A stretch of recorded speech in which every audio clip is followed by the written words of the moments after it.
مجلس ازیدیان سوریه د داخویانی که دا جپیده داخواست که که دست خو نخه ناوا کاروبارین ازیدیان لسوریه.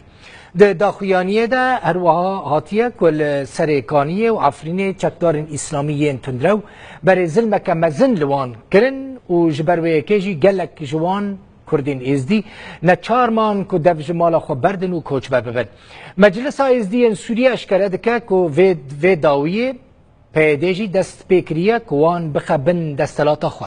لگور داخویانیه لهری ما جزیره پیدا دست دانی سر مالا ازدیان و جخور بر پرسین مالا ازدیان دست نشان دکه افجی جالی کردین ازدی و به تمامی رد کرن داخویانی هر وها اشکره دکه که پیدا العفرینه بی که جه ازدیان بپرسه و لوان گهداری بکه و نرین اوان بستینه پیکر زردشت چیکر و او پیکر به تو آواهی نونرتیا ازدیان ناکه